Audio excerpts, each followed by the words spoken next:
Do not fear them. Do not fear any of them.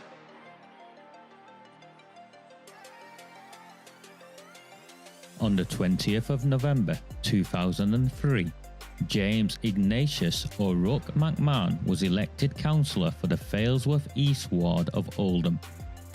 Deeply ambitious, he ruthlessly rose to power, and by 2011 he was already leader of the council. In 2015, exploiting a Labour Party loophole, he became MP for Oldham West and Royton. If only the people of the town knew then what they now know. Do not fear them. Do not fear any of them.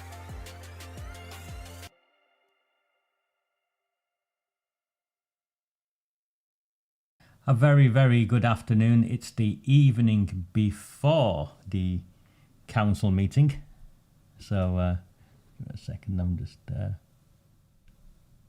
is to fix that. Okay, it's a very good afternoon. It's the evening before the next full council meeting. The truth of these council meetings is that until we came along, they were in the main drab affairs and nothing much went on. And we looked at the rule book, worked out how we can influence the meetings, and ever since then the council has been retreating on what can be achieved in these meetings and manipulating the constitution to restrict public engagement.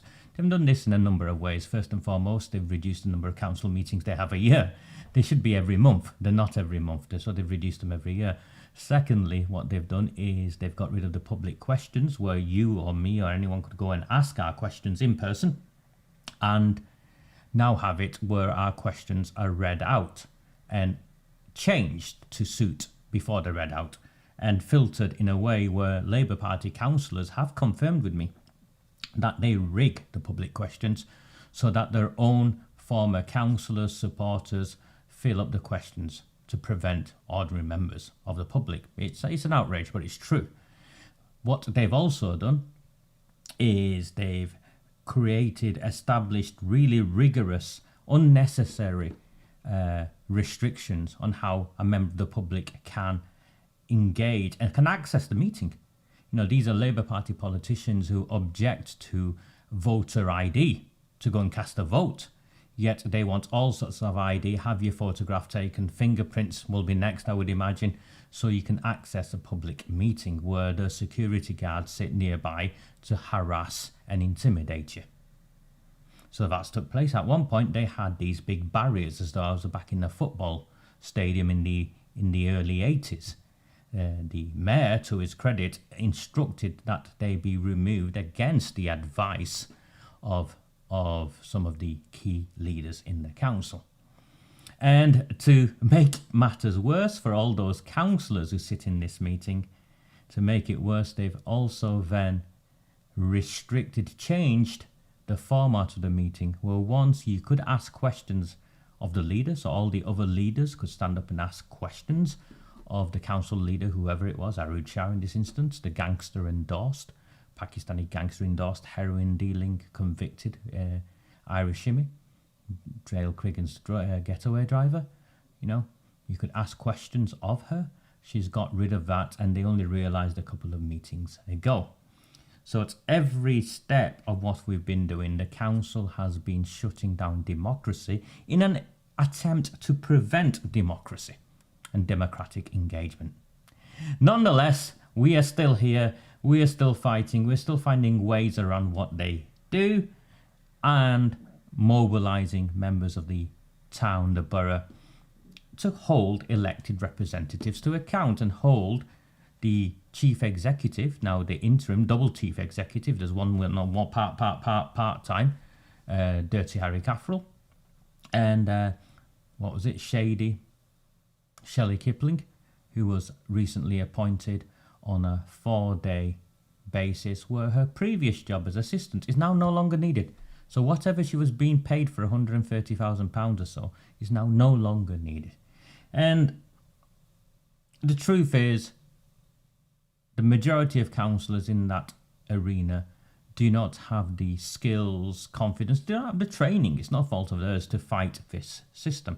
So a very good afternoon to all of you councillors from all of the other parties who have tuned into this transmission. It's nothing new. For the last 5-6 years now, you've been taking your directions, you've been taking your content from me to fight the Labour Party, and I'm okay with that. I'm completely okay with that, because I merely amplify the voice of the people of my town, of my borough. And it's such a shame that we failed to remove AROOJ SHAH from power in May, and that was because of 5 individuals. We need to talk about these 5 individuals before we start, and they're in the council meeting tomorrow. First of all, the Shaw and Crompton independents, Mark Mince and Lisa Navesey, his sidekick. Secret pact with Shah. For those of you who are new to me, that was Mark Mince out drinking with AROOJ SHAH on Saturday night or Friday night. That was a picture of AROOJ SHAH and the independent councillor Mark Mince. Navesey was there, as was her husband, of which I have lovely content that I will share with you at the right time and right place. Also betrayed was a convicted fraudster from the Failsworth Independent Party called Brian Hoban, along with his, I think, business partner, Councillor Neil Hindle. And then, of course, the former Labour Party councillor who jumped ship to bullshitting about Gaza and now has nothing to say about Gaza. We are on about Shoaib Akhtar, former Labour Party deputy leader during the time of Jim McMahon covering up the grooming and gang rape of little white girls in the town. And of course, if you ask him, he will confirm with you that he knew of Shabir Ahmed's links to the Labour Party. Okay, let's get on with this transmission. Gary Tarbuck messaged me earlier. Raja, how long are you going to be? I'm hoping about an hour is my hope. If I can be shorter, of course I will be shorter. There's 59 of you watching now, so please do consider pressing the like. And this transmission has been shared freely, completely freely. Still got lights, electricity to pay for, so on, child to feed, bills to pay. And so far, not a single person has bought me a coffee. I prefer doing these free-to-air transmissions, but the reality is they don't pay the bills. So if you take value in this, please consider financially supporting me with £2. Nothing more than £2. Okay? Right. Let's bring it up.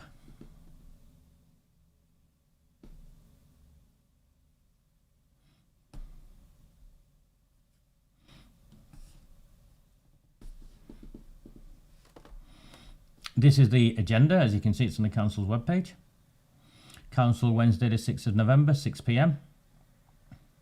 It's going to be explosive. It's going to start off explosive, so if you're going, I encourage you to get there on time. The Youth Council have 20 minutes. You can see there's nothing there. There's a petition, and you can submit a petition. We were in the process of submitting a petition, but my direct campaigning days for now are done with. So if any of you want to do that, by all means, go ahead and do it. Public questions, 15 minutes. You see, the Youth Council get more than the public questions. Then you have this section called Questions to Leader and Cabinet. Now, they've rigged this for the time limit of 90 minutes, where it's full of just reports from council officers, from portfolio holders, from Labour Party politicians. It's report after report, and they kill the time, and they've got rid of the leaders' questions that they used to have. Notice of administration business, so that's the motions that the Labour Party can have. Because they're in charge, they get to put forward 2 motions. The first motion they want is increasing the pension credit take-up. What they're trying to do is divert away from what the Labour government has done in freezing pensioners this winter. Yeah, we said we wouldn't do this, but now we're in power, we're going to do this. They've just shafted the students, aren't they, as well, I read yesterday. So now, to try and deflect, they want to raise an awareness-raising campaign of other benefits these people can have. It's estimated that there are 3,288 pensioners in the borough currently missing out on pension credit. This amounts to £7.9 million going unclaimed. They have no idea how they've estimated this. They've just made it up. But they want to launch an awareness campaign. They want to spend more money telling people how they can claim more benefits, when really every pensioner should have been getting this money anyway. So it's nonsense. It's absolute nonsense. It's an attempt to deflect away from what the Labour government has done. So you need to understand that. Secondly, and I'm whizzing through this because I want to get to the main bit, supporting kinship carers. So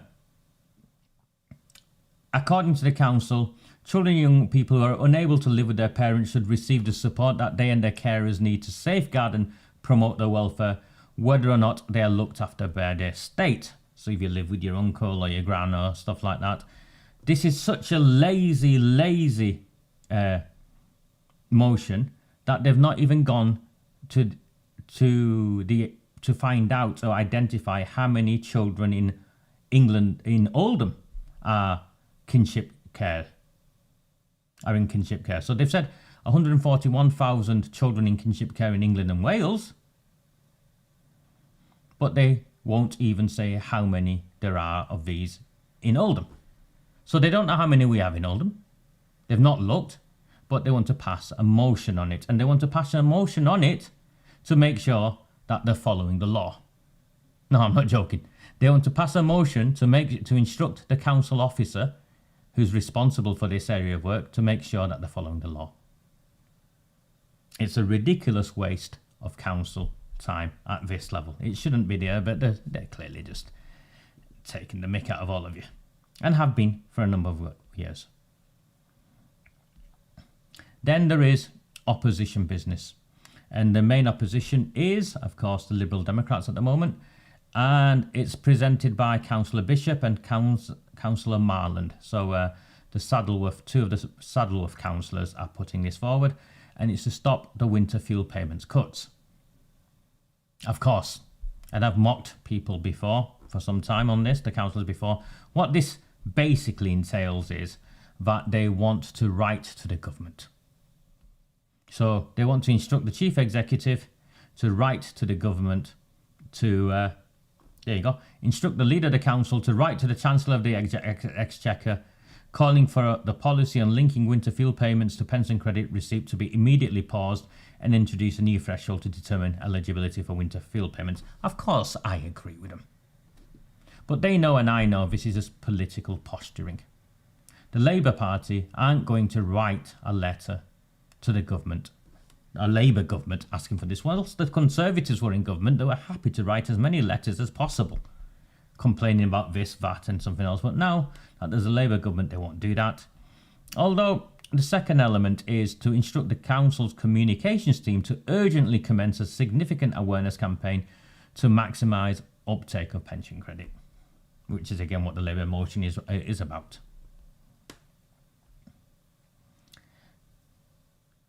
The Conservative motion is on the budget. Of course it is. And again, the Conservatives want to resolve to write to the three MPs, the relevant government departments and agencies to reinstate the winter fuel payments. You can see the winter fuel payments is a political football that the opposition parties feel that they can benefit from. I'm not disputing the belief in it or the integrity or any of that. It's very topical, and it works because pensioners vote. And I hope pensioners, those who survive anyway, in the next 4-year winters, will vote this vermin out. Then the main bit that they've put in here, agenda item number 12, places for everyone, joint development plan, request for revocation of the plan for Oldham. Let me explain this first of all.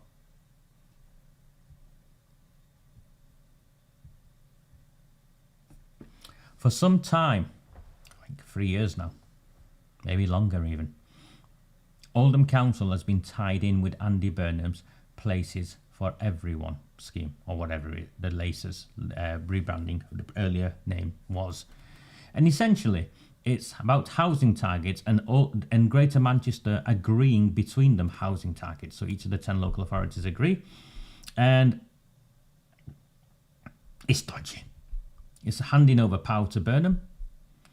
It is dodgy. It's nothing other than dodgy. And because it was dodgy, and the destruction of the Greenbelt, it's not about the needs of local people.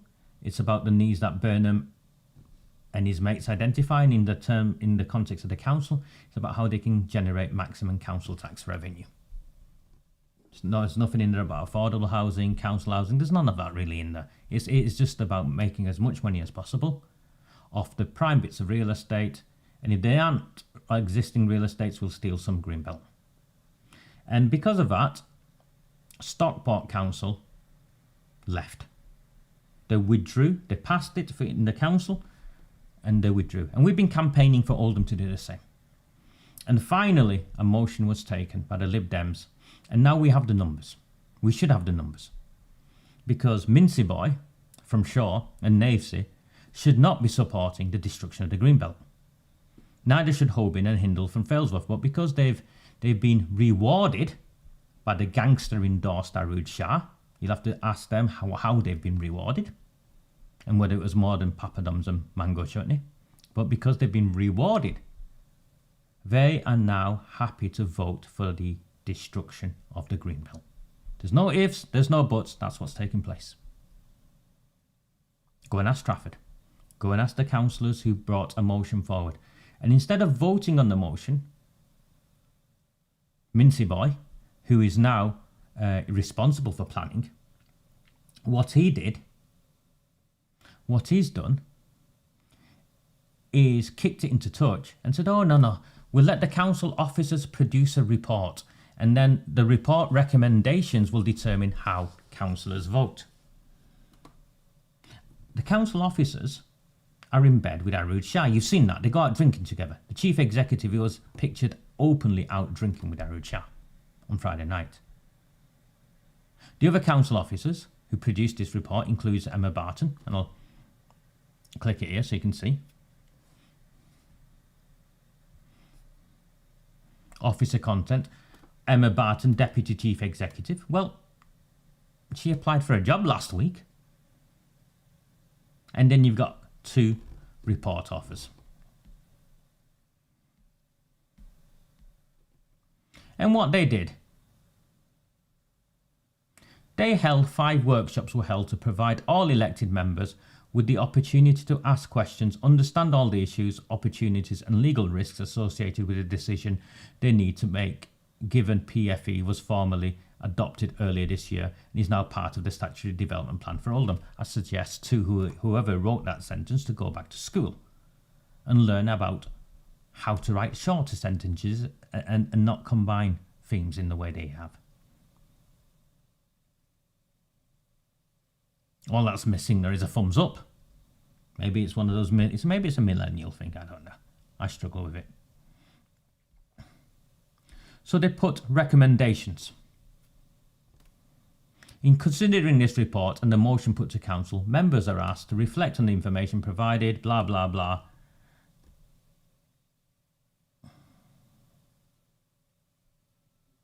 And the recommendation is to retain places for everyone. So they want to keep it. Of course they want to keep it. Of course they want to maximise the council tax revenue. Of course they don't care about building on our Greenbelt because they don't live here. The new chief executive doesn't live here. The last chief executive didn't live here. None of the leadership team live here. So the officer recommendation is that there is only one reasonable and justifiable resolution to the original motion, and that is not to write to the Secretary of State to request a revocation of the Places for Everyone Joint Development Plan insofar as it relates to the Borough of Oldham, and instead to retain it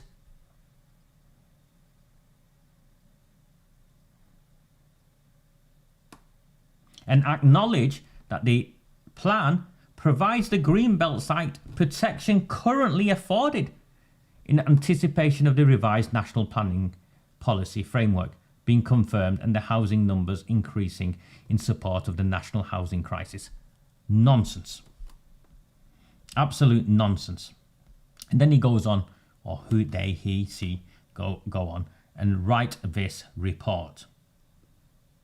I have read every word of what they've written, including all of the appendices.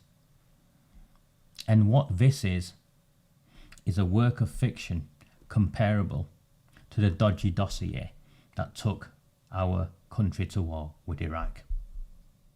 That's what this is. This is comparable to the cover-up report produced by Andy Burnham regarding the gang rape of children in our town that refused to tell us exactly how many children in the town were gang raped. Never mind anything else.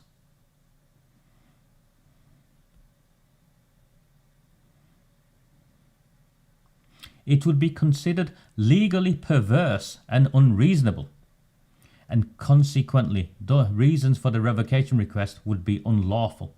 So they're claiming that this council, you, the people you vote for, withdrawing from Places for Everyone would be unlawful. Remember, Trafford withdrew from it.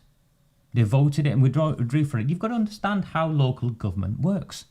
Local government works where we elect councillors. Councillors vote on to decide what we approve and what we don't approve. It is not unlawful to tell Andy Burnham to shove it. And we will decide where we build houses, and we will decide whether our Greenbelt is damaged or not, is developed on or not. So this report is a scam, and it's designed, developed to scare opposition councillors into submission. Now I'm here to tell you there is no need for you to be scared into submission. I've done the work. I'll explain it.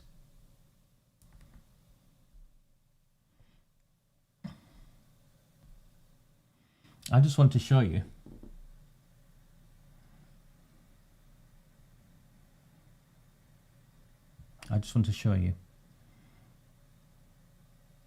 this letter. It made me so angry. It came from Paul Dennant, the Salford City Mayor. Salford. Dear Councillor Shah, as portfolio lead for Places for Everyone, I have been asked to write to you on behalf of the other 8 Places for Everyone planned council leaders and also the Mayor of Greater Manchester, that's the gang rape cover-up Andy Burnham. We are very concerned about the implications of the motion to seek the revocation of the PFE plan, insofar as it relates to Oldham, which is to be discussed at your council meeting in November. We accept that the decision of the motion is one for Oldham Council alone. See, they accept it is for Oldham Council alone. However, we feel it is important that you and your fellow councillors understand and consider the ramifications as part of your deliberations on the matter.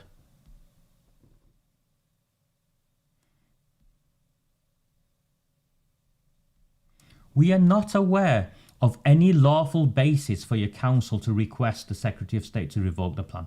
We are not aware. He says we are not aware. The scumbags who wrote the report take that and rewrite it to mean it's unlawful. Andy Burnham was not aware if thousands of children who were gang raped in Oldham was a cover-up. Why was he not aware? Because they never asked the question. This is how these people operate. I've pulled this together for no other reason. And sorry, I've been suffering from horrendous migraines. I did a transmission with you on Sunday night, and I was, I'd taken as many pills as possible before I could start. So I felt compelled to do this piece of work for councillors I do not support, have not historically supported, the Liberal Democrats, for 2 reasons. One is they have been consistent in providing an organised opposition in the council chamber. You see, they all turn up every month or every 6 weeks. They speak well, they question, they critique. They're not like Lewis and the others who I admire immensely and they take the fight to them. But there's more than one way to fight. And I think it needs to be accepted, even though I have issues with them and will continue to have issues with them, but that's by the by. Secondly, it's because the one councillor who I did admire from them is now no longer a councillor, Hazel Gloucester, because she stood up and had the audacity, the courage to walk out of a meeting and say she was not staying anymore to listen to that rubbish, or words to that effect. She was voted out by the people we now know, Lisa Navesey and Mark Ince, who are Labour Party puppets, Labour Party in all but name. I hope Hazel makes a comeback. I hope she stands. Sooner rather than later. Somewhere else even. And finally, because at the extraordinary council meeting last week, there are a number of Liberal Democrats who defied Howard Sykes, who toed the party line and went with AROOJ SHAH on in my opinion, an unlawful appointment of an interim chief executive that they wanted to slide in my analysis into a permanent position further down the line. Remember, they didn't even agree to an external interview process. So a number of Lib Dems openly voted against them. A number of Lib Dems abstained. And this is my way of saying thank you. Because consistently it's the Lib Dems who'd been leading on the Greenbelt issue in Oldham long before I came along. What am I on about?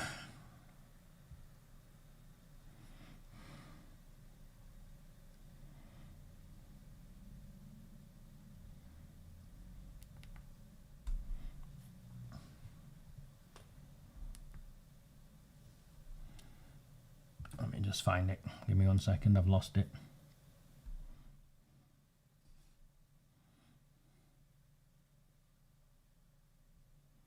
Here we go. I can write reports. I can analyse more than the 30 or 40 pages of drivel that those idiots have produced. And so I've written a report. I've named it Foundations of Sand, the Places for Everyone Blueprint for Failure, a critical assessment of strategic risks and fatal flaws. I'm going to share this report.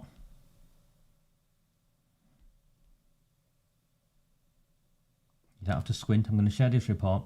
I'll go on my Patreon page. You have to join to be able to download the PDF. It's the only way I can get the PDF downloaded. And what I'll try and do is I will email it to all the leaders of the opposition party as well. And I'll do that immediately after this transmission. Think of Oldham as a house. The council isn't just redecorating. They're making structural decisions that will last generations. And they're doing it with a report built on quicksand. The council's report on Places for Everyone isn't just flawed, it's fundamentally broken in 3 critical ways. 1, it presents false choices. Stay exactly as we are or burn it all down. 2, it paints change as an apocalyptic, whilst current problems quietly corrode our foundations. And 3, it twists planning law into handcuffs, claiming we trapped when we hold the keys. Dig deeper, it gets worse. I've uncovered 10 systematic failures that threaten Oldham's future within this report. Legal arguments crumble under scrutiny. I've just given you an example like that.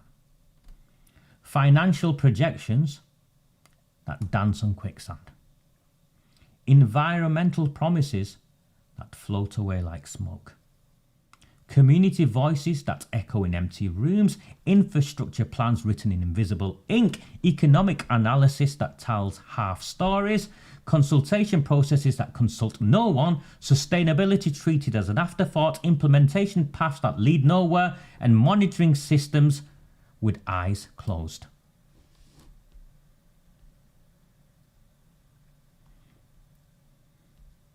Think of Oldham as a house with failing foundations.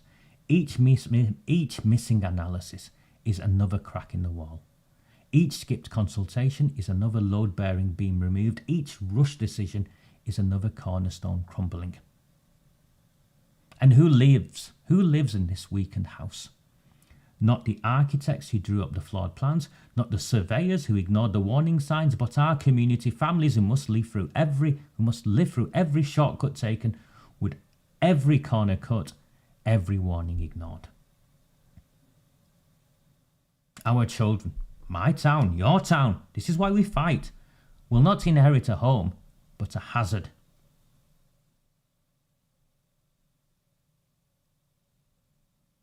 Yes, all right, here we go. I'm not going to bore you. I'll share this with you. There are 10 specific areas where the council's analysis falls short and this report is not worth the paper it's written on. They've tried to fool people. They've tried to fool councillors, and councillors can be fooled because they don't read the reports. They don't understand, they can't analyse. I don't blame them. I can't do the things they do. If someone phoned me up wanting to know why the why the dog poo hadn't been cleaned up, I wouldn't give them the time of day, which is why I'm not a councillor. But this I am. There's limited assessment of alternative options, no middle ground solutions explored, no partial modifications considered, no phased approaches evaluated. There's biased presentation of housing need data. That's right, there's biased presentation of housing need data, over-reliance on maximum projections, outdated data not adequately addressed, post-pandemic changes not considered, alternative calculation methods ignored. There's inadequate assessment of Greenbelt impact. That's right, there's inadequate assessment of Greenbelt impact, lack of detailed comparative analysis, limited brownfield site evaluation, no quantitative usage analysis, missing alternative projection strategies. There's questionable legal analysis, and I use the word questionable to be kind. I think it's misleading, I think it's mischievous, I think it's deception, I think it's misconduct in public office. Overemphasis on irrationality argument. There's limited precedent case exploration, there's missing alternative legal approaches, and there's insufficient judicial review risk analysis. There's infrastructure planning gaps, limited delivery mechanism assessment, missing alternative funding analysis, no phased approach consideration, weak integration with other planning tools. Economic impact analysis is limited as well. It focuses on worst case scenarios. It has limited quantitative analysis. It has missing alternative development strategies. It has inadequate local control opportunities. There's issues, as anyone who lives in Oldham knows, about consultation. There's consultation process issues, limited stakeholder range, short time frame, limited external expertise, weak alternative viewpoint engagement. Extremely weak, non-existent alternative viewpoint engagement. Sustainability, remember they keep talking about sustainability this, sustainability that. Well, you'd think they'd get that right. No, they haven't. Sustainability assessment gaps. There's limited alternative approaches, insufficient environmental analysis, weak climate change consideration, and missing innovative solutions. It's Oldham. Of course, there's financial analysis weakness.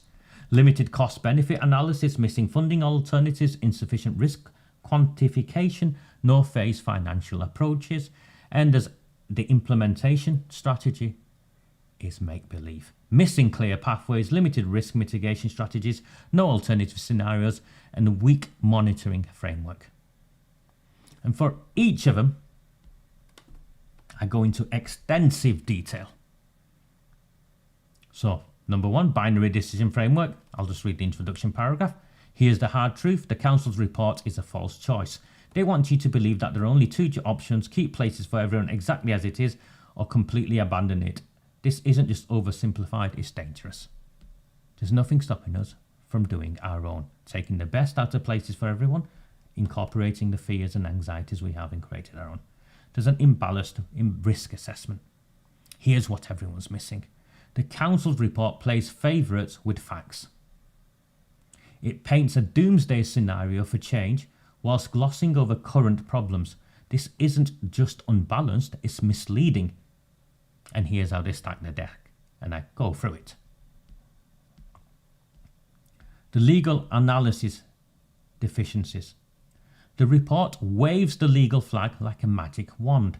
But here's the truth. It's not that simple. Legal arguments aren't magic spells that make problems disappear. The council wants you to believe they're trapped by laws, bound by regulations with no room to move. They present legal constraints like iron bars around Oldham's future. But these are paper chains, not steel ones. Laws are tools for building better communities. I know. I've worked in that environment. They're not prison walls to keep them confined. When they tell you the law says we must, what they really means is we choose not to look for alternatives. Planning law is complex, yes, but it's designed to serve communities, not strangle them. It's meant to guide development, not dictate surrender.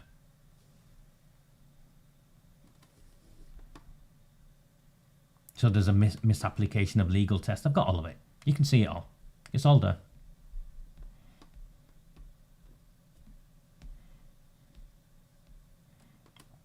And it's extensive. Infrastructure planning gaps. Listen to this. Here's an uncomfortable truth. The report treats infrastructure like an afterthought. It's as if they're designing a city in the clouds without thinking about how to hold it up. Roads, utilities, public services, these aren't decorative features you add at the end. They're the arteries and veins that keep a community alive. Where are the schools? Where are hospitals? You get the picture. Yeah, none of that in here. In the report. And again, extensive. Economic impact analysis. The council is selling fear instead of facts. Like market traders hawking damaged goods in fancy packaging. They're hoping we won't look too closely at what we're buying. The economic story they're telling isn't just incomplete. It's a fantasy novel dressed up as a financial report. They show us glossy pictures. How many glossy pictures have you seen? How many game changers have you seen?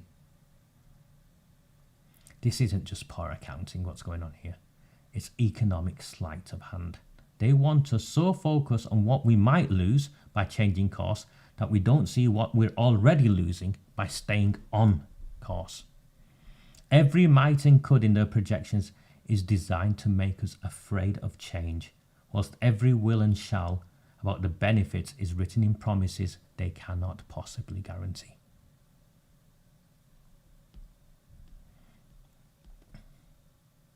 Consultation process issues.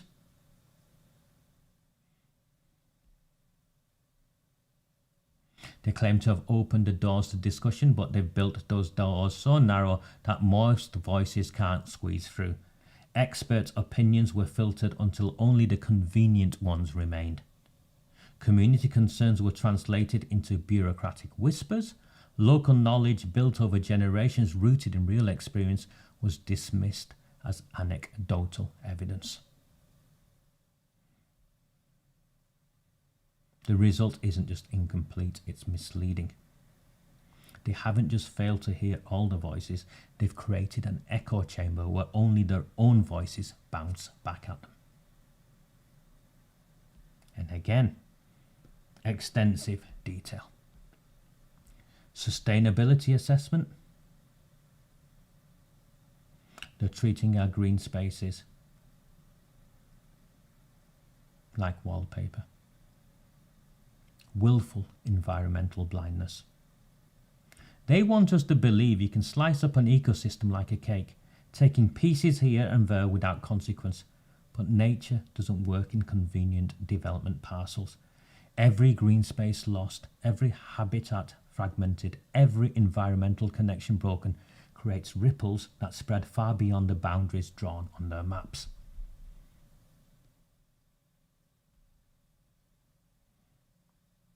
Comprehensive impact studies missing.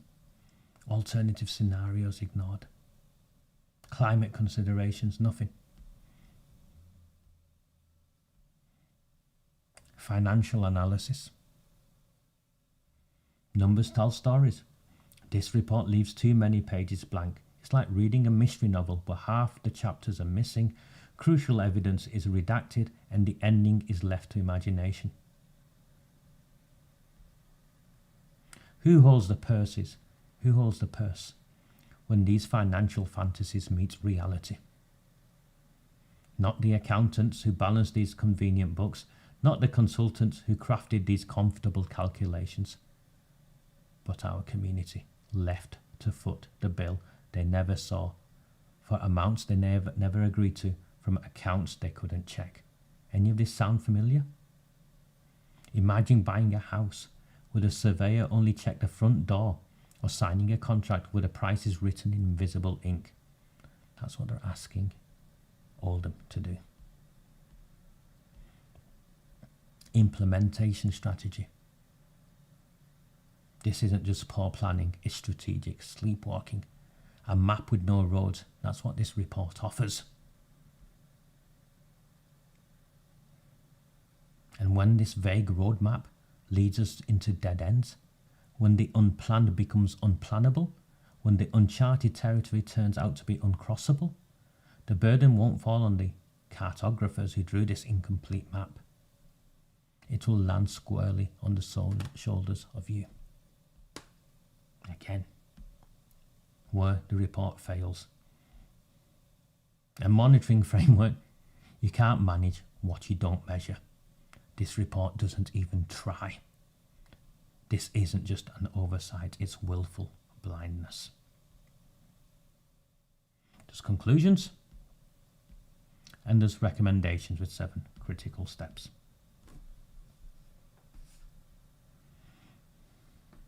It's been some time since I wrote a document like that. Normally I have a team.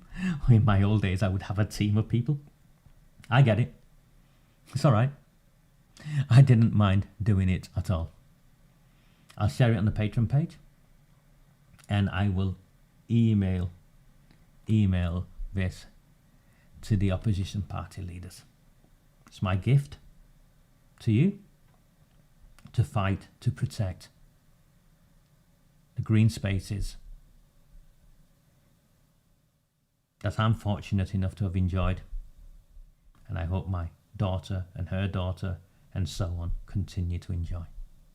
Do not be frightened of what AROOJ SHAH presents. Do not believe the lies and the deception in their report. You now have a report of your own. And if anyone knows the game I play, I'm at this now for some time. And I'm still here. And these people, they fear me more than they ever have done. I hope you found value. If you have, please do consider buying me a coffee. Not one person has. It doesn't matter. I will try and come back, I think, after the council meeting tomorrow. I'll try and come back and make, if not Thursday, it'll be Sunday, with an analysis. If you can go, you should go. Watch Democracy in Action. They are fearful of you sat in that council chamber, which is why they have tried to prevent you from being there and make it as uncomfortable as possible whilst you are there. It's an intentional strategy. So if you can go, get there tomorrow at 6 o'clock. I'll watch it online. I'll provide commentary, I'll provide analysis. But this report I will share now on Patreon, and I will email it to the leaders of the opposition party, who I know are here listening, watching. No problem whatsoever, guys. A very good afternoon. Do not fear them. Do not fear any of them.